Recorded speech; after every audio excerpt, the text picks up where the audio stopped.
গায়রিয়ত আজকে উঠে গেছে, যার কারণে আপনি বাসায় থাকেন, আপনার স্ত্রীকে আপনি চাকরি করতে পারিয়ে দিচ্ছেন। কেন ও চাকরি করবে? ও কেন গার্মেন্টসে যাবে বলেন? গার্মেন্টসে কেন আপনার স্ত্রী? আল্লাহ রাসূল বলছে আল মারাতু আওরাতু, নারী জাতি ও হচ্ছে ঢেকে রাখার বস্তু, ও বাসায় থাকবে। একটা কথা আজকে বলি, মনে রাখবেন, নারীকে আল্লাহ সৃষ্টি করেছেন তাকে ইনকাম করার জন্য সৃষ্টি করেনি। আপনি পুরুষ মানুষ, আপনি কাজ করেন, 10 ঘন্টার জায়গা 12 ঘন্টা ডিউটি করেন, 12 ঘন্টার জায়গা 16 ঘন্টা ডিউটি করেন, 16 ঘন্টার জায়গা 18 ঘন্টা ডিউটি করেন, তারপরে যেন আপনার স্ত্রী গার্মেন্টসে চাকরি করতে না যায়। আপনার দায়িত্ব। এক সাহাবী আল্লাহ সাল্লামকে বলছেন, আল্লাহ সাল্লাম, মা হাক্কু জাওজাতি আহাদিনা আলাই, আমার স্ত্রীদের, আমাদের স্ত্রীদের উপর আমাদের কি হক রয়েছে?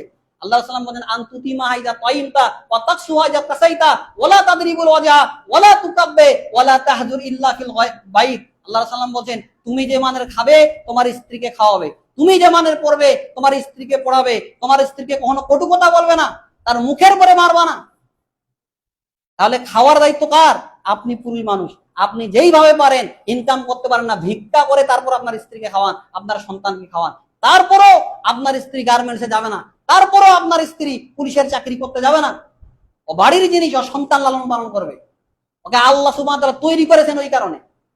আল্লাহ সাল্লাল্লাহু এই কথা বলেন, আল মারাতু আওরাতুন, নারী জাতি হচ্ছে ঢেকে রাখার বস্তু। ও হচ্ছে আপনার বাড়ির রানী, আর আজকে আমরা ওদেরকে বানিয়ে দিয়েছে কামনেওয়ালি। চলে গেছে আপনার স্ত্রী ওই ধান কাটতে চলে গেছে, চলে গেছে জমিন বাড়িতে, ওইখানে ওই কাজ করে। তাহলে নেক্সট সন্তান অনেক হবে। মা যদি দিনদার না হয়, মা যদি পরেশগার না হয়, সন্তান কোনোদিন আপনি দিনদার পাবেন না। কারণ আল্লাহ সাল্লাম বলছেন যে তোমার স্ত্রীকে তুমি খাওয়াবা, তুমি পড়াবা, ওকে কটু কথা বলবা না, ওকে মুখের উপরে মারবা না।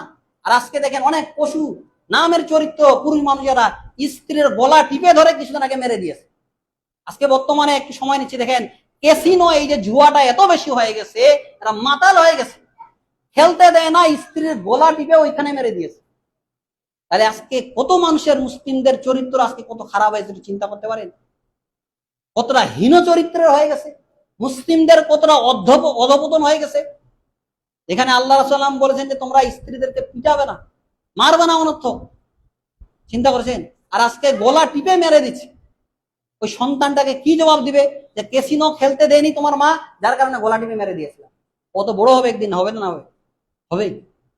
সম্মানিত উপস্থিতি, কথা বলছিলাম সাহাবাদের ঈমান কেমন ছিল, আজকে আমাদের ঈমান কেমন হয়ে গেছে।